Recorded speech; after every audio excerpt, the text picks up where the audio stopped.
Madame, Monsieur, bonsoir et bienvenue à votre magazine Ça fait l'actualité. Nous parlons ce soir de santé mentale. Quel engagement citoyen pour l'équilibre mental des populations?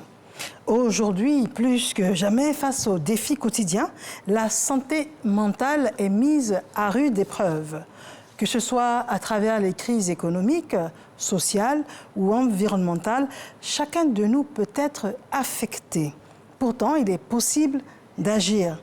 Comment les individus, les communautés, les sociétés, le corps médical, les structures gouvernementales pourraient ou devraient contribuer à un meilleur équilibre mental pour tous?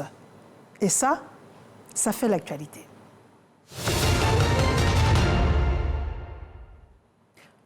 Nous vous proposons, avant de recevoir notre personne ressource, un élément de reportage signé F. Boué. Selon l'Organisation mondiale de la santé mentale est un état de bien-être permettant à l'individu de réaliser son potentiel, de faire face aux difficultés normales de la vie, de travailler avec succès et de manière productive et d'être en mesure d'apporter sa contribution à la communauté. Le milieu de vie, les facteurs socio-économiques, l'historique personnel et relationnel, les facteurs biologiques et génétiques sont entre autres des facteurs influençant la santé mentale de l'individu. Les maladies mentales sont généralement causées par la consommation de substances, des maladies chroniques, l'environnement professionnel, le stress constant et les antécédents familiaux de maladies mentales. La schizophrénie est un trouble mental grave qui touche environ 24 millions de personnes, soit 1 sur 300 personnes à travers le monde. Le 10 octobre est la journée mondiale de la santé mentale, occasion pour sensibiliser aux problèmes de santé mentale dans le monde. Cette année, les Nations Unies ont choisi comme thème la santé mentale au travail, quand l'UNICEF a choisi de mettre l'accent sur la santé mentale des filles, car exposées à toutes sortes de violences, surtout à des âges précoces. La prise en charge est insuffisante. Le gouvernement ivoirien prend donc à cœur les questions de santé mentale, notamment celles relatives au suicide. Il s'est doté d'un plan stratégique national de la santé mentale 2023-2024 avec en prime la prévention du suicide chez les adolescents et les jeunes adultes. Nous sommes de retour en studio. Nous recevons notre personne ressource, Monsieur Nomel Agniro. Monsieur, bonsoir. Bonsoir, madame. Vous êtes le président de l'ONG Help Them. C'est ça. Ça veut dire aidez-les. C'est ça. Vous êtes également chef d'entreprise. C'est ça. Nous parlons ce soir de santé mentale, engagement citoyen pour l'équilibre mental des populations. C'est ça. Notre élément de reportage, quel est votre sentiment à ce sujet? Effectivement, bonsoir encore à nouveau. Je vous remercie en tout cas pour l'occasion que vous nous donnez, la RTI, de passer sur ce plateau. C'est vraiment un honneur. La question de santé mentale est quelque chose de récurrent en Afrique aujourd'hui. C'est arrivé à un stade où les choses sont vraiment en train de se développer. Et c'est bien que la Côte d'Ivoire puisse mettre un accent dessus pour pouvoir prendre en charge les différentes maladies mentales qui sont en train de se développer en Côte d'Ivoire. Et nous apprécions ce qui est en train de se faire par le ministère de la Santé et par ricochet par le Programme national de santé mentale, PNSM. Nous apprécions effectivement ce qui est fait. Il y a eu juste récemment, entre le 8 et le 10, la journée mondiale de la santé mentale, qui est principalement prévue pour le 10, mais en Côte d'Ivoire, ça a été fait sur 3 jours. C'est dire à quel point les choses sont graves et qu'il faut les prendre en charge rapidement pour pouvoir subvenir aux besoins des populations en termes de santé mentale. D'accord, très bien. Et puis pour le reportage, vous l'avez rectifié de vous-même. Ce n'était pas Eboué, mais plutôt Koné Siak. Alors, déjà, pourquoi vous portez ce combat? La santé mentale est quelque chose d'important, c'est primordial. Avant de passer à n'importe quoi dans la vie, avant de passer à toute autre chose, on doit être d'abord équilibré mentalement. Il y a quelques années, autour de 99, j'avais pour habitude d'aider les malades mentaux errants, ceux qu'on appelle dans la rue les fous, les folles, malheureusement comme on les appelle en Côte d'Ivoire. On avait pour habitude de partir vers eux et leur donner à manger, leur donner à boire, ce qu'on avait en tout cas pour subvenir à leurs besoins, à cause du fait que on avait constaté que quasi personne ne s'occupait d'eux, ils étaient rejetés et tout. C'est comme ça que les choses ont commencé. Et au fur et à mesure qu'on leur donnait, on a vu que le besoin était vraiment énorme pour eux. Ces personnes avaient vraiment besoin d'aide. Et plus récemment, il y a un peu plus de 2 ans, chez nous, ONG Help Them, on a décidé d'officialiser les choses en mettant en place notre structure, notre ONG, en établissant tout ce qu'il faut faire et tout pour pouvoir avoir le quitus du ministère de l'Intérieur, puisque c'est cet organe-là qui est en charge de vérifier la création de ces organes-là. Et nous avons créé cette ONG-là dans l'optique de parler réellement aux populations, de les interpeller sur les besoins réels de ces personnes-là qui sont dans les rues, mais au-delà de ça, de parler des problèmes de santé mentale en Côte d'Ivoire de façon générale. Voilà. Alors donc, comment est-ce que l'on définit la santé mentale? La santé mentale, c'est le fait qu'il y ait chez quelqu'un un trouble, quelque chose qui l'emmène à stresser, à s'inquiéter, à avoir un doute sur plusieurs choses qui lui arrivent autour, pour définir de façon, j'ai envie de dire, un peu brève les choses. Voilà. Alors, pour l'entendement, effectivement, vous l'avez dit tout à l'heure, quand on parle on dit le fou, la folle. Alors là, c'est le trouble extrême pour la santé mentale. C'est au point où la personne a des repères extrêmement différents, se promène nue ou parle toute seule. Ça, c'est l'extrémité? C'est effectivement l'extrémité. Parce qu'il y a plusieurs niveaux. Le fait de rentrer dans un stress simple, c'est déjà un problème de santé mentale. Mais lorsqu'on arrive au stade où on se déshabille, lorsqu'on arrive au stade où on est dans la rue, on fouille les poubelles pour manger, c'est vraiment le cas extrême. Voilà. Mais il y a toujours une solution pour ce type de situation, pour ce type de personnes. Alors, il y a souvent, on le dit peut-être à tort, on dit il n'y a pas d'ancien fou. C'est-à-dire un fou peut redevenir fou à tout moment. C'est pas vrai? C'est possible dans le cas où la personne n'a pas reçu de vrais soins. Parce qu'il y a des personnes qui reçoivent de vrais soins, il y en a qui n'en reçoivent pas totalement. Là, vous savez, la prise en charge de la santé mentale en Côte d'Ivoire, et même ailleurs, c'est quelque chose qui coûte cher. Voilà. Et il y a parfois des soins qui sont faits, j'ai envie de dire, qui sont appelés des soins de surface, de petits soins qui sont faits. Ce n'est pas approfondi, en fait. On peut traiter un malade mental, aller jusqu'à sa guérison, mais ne pas avoir fait avec lui de suivi psychologique pour voir si réellement cette personne-là a été traitée. Lorsque le suivi est fait, lorsque le soin est fait, c'est fait par un psychiatre, médecin psychiatre. Mais après le passage du médecin psychiatre, il faut impérativement que cette personne-là rencontre un psychologue pour voir si réellement elle a atteint le niveau de personne guérie, entre guillemets, ou si elle est encore dans ce même état de personne malade. Voilà. D'accord. Alors, on a parlé donc de l'extrémité, donc de ces personnes-là qui errent dans les rues. Mais je veux dire, je prends un exemple concret, quelqu'un qui vit un stress au travail, au point d'être démotivé ou qui tombe dans la dépression, ce sont des problèmes de troubles mentaux? Au travail, déjà, c'est important que quelqu'un soit équilibré mentalement. Lorsque quelqu'un au travail est stressé mentalement, c'est clair que ça ne va pas du tout. C'est déjà un problème de santé mentale. Lorsqu'on est stressé, même si ça ne tient que 5-10 minutes, c'est déjà appelé un problème de santé mentale. Donc c'est déjà une maladie là qui est en train de commencer, qu'il faut prendre en charge au plus vite. Donc les personnes qui sont au travail, qui ont des soucis de stress, qui ont des inquiétudes et tout, sont déjà malades. Il faut impérativement un suivi pour ces personnes-là. C'est ce qui fait que souvent en entreprise, les gens s'attachent des services de psychologues pour pouvoir suivre leurs employés. Les entreprises qui ont conscience de l'évolution de ce genre de choses et qui savent que ça peut avoir un résultat négatif sur leur chiffre d'affaires. Ils se servent ou ils passent par des psychologues qui suivent leurs travailleurs. D'accord. Voilà. Alors tout ça dans l'optique de comprendre, dites-moi, une femme qui par exemple est dépressive par rapport aux infidélités de son mari, est-ce qu'elle est dans les troubles mentaux? C'est déjà un trouble mental. C'est déjà un trouble C'est mental. malheureusement un trouble mental. Parce que la dame va stresser, elle va s'inquiéter de ce qui se passe, du fait que son mari ne rentre pas, par exemple, un peu plus tôt, du fait que son mari soit infidèle, du fait que son mari puisse vivre une mauvaise vie, j'ai envie de dire, en extérieur, ou même parfois en intérieur, parce qu'il y en a qui viennent dans la maison avec. C'est déjà un problème de trouble mental. Et dans ce genre de situation particulière, le premier médecin de cette dame, c'est son mari. D'accord. C'est celui qui provoque la maladie de la dame, mais il est en même temps le médecin, parce que s'il arrête ses attitudes, la dame va forcément commencer à aller mieux. Ça, c'est vérifiable tout de suite. Voilà. Alors pour continuer de comprendre l'étendue des troubles mentaux, malheureusement, ces temps-ci, il y a beaucoup de personnes désespérées qui passent par-dessus les clôtures sur les ponts et qui se jettent dans la lagune et puis on repêche le corps. Ce sont des personnes qui ont des troubles mentaux. Effectivement. C'est malheureux ce qui est en train d'arriver. C'est en train de devenir très, très, très répétitif. Le fait que déjà une personne saute d'un pont ou bien même d'un endroit à un autre se donne la mort, c'est difficile. On a le cas, par exemple, de cet étudiant à l'université de Cocody qui s'est suicidé avec un drap noué au cou, donc il s'est pendu avec, qui sait très bien que ça va faire mal lorsqu'il va le faire, mais qui est allé jusqu'à le faire. C'est malheureux de le faire, mais il faut comprendre la détresse dans laquelle les gens sont.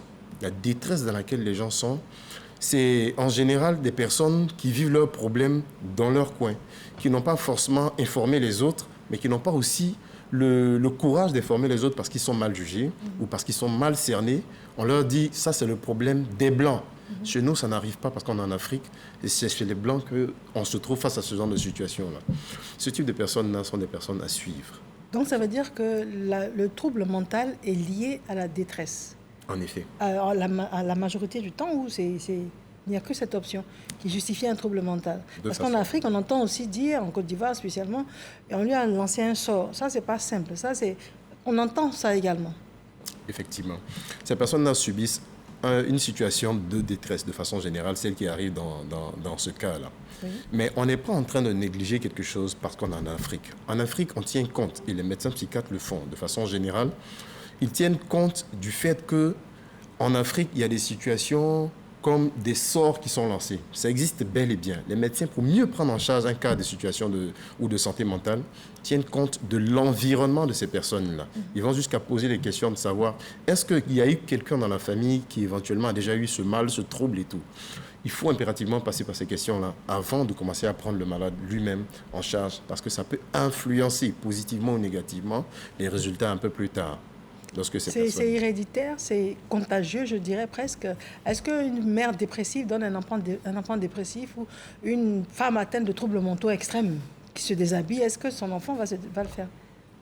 Comme je suis en train de le dire, à cause du fait qu'on parle de volet spirituel en Afrique, il y a eu des cas où des dames ou des hommes ont eu ce genre de situation-là et se sont retrouvés face à la situation où leurs enfants également sont devenus également dépressifs, sont devenus fous, entre guillemets, comme on le dit.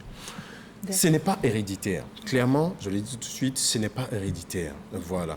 L'OMS le dit clairement. Les maladies mentales ne sont pas héréditaires. Sauf qu'on a une réalité qui est là, qui est chez nous en Afrique, qui fait qu'on voit certaines familles où certaines personnes l'ont. Les médecins, comme je le disais, pour mieux comprendre ce genre de situation-là, préfèrent mettre un peu en avant le volet spirituel des choses pour mieux prendre en charge ces familles-là. Comment ils font? Lorsqu'ils vont prendre une personne en consultation, ils vont faire rentrer dans la salle de façon générale les membres de la famille les plus proches. Les membres de la famille qui seront présents, ceux les plus proches, vont donner des informations comme quoi dans la famille, il y a eu un oncle ou une tante. Il y a 2 générations où il y a 30 ans en arrière qui avaient vécu ce genre de situation. D'accord. Et comme cette personne a eu ça, c'est à la suite de ce genre de maladie, de ce type de trouble-là, on a constaté que notre fils ou notre fille est dans ce genre de situation. Ça va permettre aux médecins de mieux orienter les choses et puis mieux prendre en charge cette personne-là. Parce qu'on ne soigne pas un malade mental sans prendre en compte son avis à lui, mais également les avis des membres de sa famille. Mais est-ce qu'il est en mesure de donner son avis dans beaucoup de cas? Dans beaucoup de cas, non. Non, effectivement. La personne est tellement dans un état second qu'elle ne peut pas donner son avis. Et c'est en ce sens que la présence des membres de la famille est très importante. Très importante. On comprend bien l'éventail des différents cas de troubles mentaux. Est-ce que vous avez des chiffres pour nous expliquer dans quelle proportion est-ce que la population ivoirienne pourrait être malade? Voilà. En Côte d'Ivoire, il faut le dire, les différentes crises qui sont arrivées ont beaucoup influencé les cas de maladie mentale en Côte d'Ivoire. Les crises de 2002, la crise post-électorale également de 2010 a beaucoup influencé les choses en Côte d'Ivoire. Oui. Le programme de santé mentale le dit. C'est quelque chose qui a influencé les gens. Dans un pays où il y a une crise, où les gens ont été attaqués, des gens ont subi plusieurs situations difficiles, ont perdu des proches et tout, n'ont jamais entendu de coup de feu auparavant, ont été vraiment choqués par ce qui s'est passé. Ça a provoqué de façon générale des troubles au sein même de la population. Donc ce sont ces choses-là qui ont influencé les populations de façon générale et qui provoquent de façon générale un stress général au niveau des populations. Donc, voilà. Alors, à ce stade, on a bien campé le sujet, on a compris, mais qu'est-ce qui est fait? Quels sont les acquis que l'on a en Côte d'Ivoire? Est-ce qu'il y a des campagnes de sensibilisation, de prise en charge? Comment vous pouvez nous décrire l'état? Les solutions qui sont prises l'État de Côte d'Ivoire, à travers le ministère de la Santé et de l'Hygiène publique, ces solutions-là sont que il y a d'abord, c'est venu un peu plus récemment, ça a été lancé par le Programme national de santé mentale, avec le professeur Koua, qu'on salue au passage. Le PNSM, c'est le 143. Voilà. Le 143 a un contact qui a été mis à la disposition de la population pour que n'importe qui, de n'importe où, puisse appeler et puis avoir les informations qu'il faut sur la situation qu'il ou elle traverse. Lorsqu'on appelle ce numéro... C'est comme un centre d'écoute. C'est ça, en effet. C'est comme un centre d'écoute. C'est exactement, c'est un centre d'écoute. La personne appelle et elle explique ce qu'elle a comme problème et tout. Et par derrière, on la met en contact avec un psychologue qui la suit. Si ça nécessite une consultation psychologique, ça sera fait également. Et toutes ces choses-là sont faites gratuitement. Voilà. Il faut que les populations aient l'information. Le problème, c'est que les informations ne vont jamais finir d'être données. Elles sont données au fur et à mesure. Mais on profite également de ce passage-là, de votre plateau, pour dire que les gens ont la possibilité d'appeler le 143 pour avoir les informations qu'il faut. Mais déjà, est-ce que l'Africain accepte, l'Ivoirien accepte de se savoir malade? Parce qu'on se dit que ça va passer, ou bien j'appelle une amie, j'en parle un peu, ou bien je prie en me disant que Dieu est grand. Je veux dire, est-ce qu'on accepte qu'il faut de l'aide? Parce que souvent, on se dit également que c'est pour les Blancs, on se dit également qu'on n'est pas fou, parce que dès qu'on parle de psychiatre, de psychologue, on se dit que ça, c'est pour les fous, surtout dans le contexte africain. C'est vraiment dommage que les Africains puissent penser comme ça. Il faut maintenant qu'à ce niveau-là, les mentalités changent. Il faut impérativement que ça change parce que les troubles mentaux ne concernent pas que les Européens, que les Blancs, les Américains et les autres. On a aussi un cerveau. Et du moment où on a un cerveau en Afrique, on est exposé éventuellement à une maladie mentale, qu'on le veuille ou pas. Les maladies mentales, ça peut faire 5 minutes, ça peut faire 10 minutes, ça peut faire 1 heure, 1 semaine, ça peut durer toute la vie, ça existe. Il faut impérativement que les gens se disent que ce n'est pas pour les Blancs. Il faut qu'ils acceptent. Le problème, il faut d'abord accepter qu'on a un problème. Et lorsqu'on accepte, on peut ensuite être pris en charge en fonction des différents besoins qu'on énumère ou qu'on a. Donc, en Côte d'Ivoire, quelle est la prise en charge? Il y a un centre d'écoute, c'est très bien, vous avez dit le 143. Quelle est la prise en charge? Est-ce que ça coûte cher de se faire soigner, de se faire encadrer? Il y a des séances de discussion, pour la prise en charge. Est-ce qu'il y a un encadrement à ce sujet? De façon générale, il faut le dire, les consultations en Côte d'Ivoire sont un peu élevées, les populations le disent. Moi, j'interviens, je le dis en tant qu'ONG. C'est un peu élevé et en général, et clairement, même les maisons d'assurance ne prennent pas en compte les consultations psychologiques. Ce n'est pas pris en compte, c'est pas remboursé par l'assurance. C'est autour de 15 à 17 000 francs pour certains pour la consultation. Et tout le monde n'a pas forcément ces moyens-là. Alors que, en général, c'est des populations, j'ai envie de dire, qui n'arrivent même pas à se nourrir, qui rencontrent ces problèmes-là. Est-ce qu'il y a des communautés, des centres de soutien communautaire, par exemple, les ONG, est-ce que vous êtes nombreux sur le terrain? Dans quelle proportion vous arrivez à assister les populations? Il faut dire que les ONG, comme le nom le dit, elles sont non gouvernementales, elles ne dépendent pas de l'État et tout, elles sont indépendantes. Les ONG elles-mêmes s'organisent, parfois sous fonds propres, parfois avec accompagnement. Elles s'organisent pour pouvoir assister ces populations-là, ces populations qui les connaissent et qui vont vers elles. Quand bien même les ONG s'organisent pour aller vers les populations. La proportion, ça dépend en fait de la volonté de chaque ONG de vouloir booster hors de la Côte d'Ivoire ou hors de nos vies ce type de mal. Mais de façon générale, les ONG s'engagent pour accompagner, soutenir l'État parce qu'on sait que c'est un combat qui est noble que l'État mène et l'État n'a pas tous les moyens pour le faire. C'est en ce sens que les ONG sont constituées pour pouvoir apporter le soutien qu'elles peuvent à l'État de Côte d'Ivoire. Donc la population a à tout moment l'occasion d'aller vers les ONG pour pouvoir se faire suivre. Concrètement, on a toujours l'impression qu'on n'est pas malade, donc on identifie plus facilement quelqu'un qui est en détresse. Donc on voit un fou, une folle qui va jusqu'à se déshabiller, ou bien on voit une dame qui commence à bavarder toute seule. On se dit, celle-là, ça commence à ne plus aller. Est-ce qu'en appelant au 143, on peut l'aider pour qu'elle soit assistée? Effectivement. Mais pourquoi est-ce qu'il y a des fous dans la rue alors? Le problème, c'est qu'il faut reconnaître.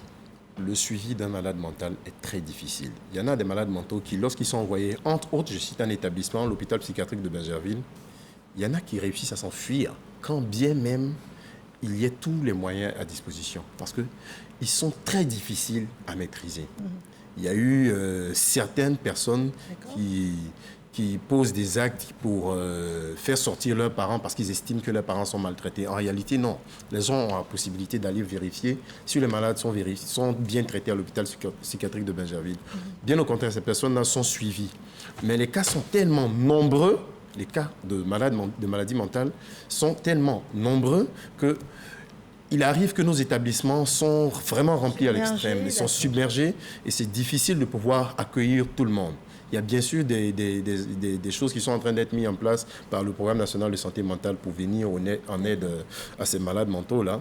Mais on a toujours besoin du soutien des populations, on a toujours besoin de l'accompagnement des ONG et tout. C'est en ce sens que les ONG sont encouragées à le faire.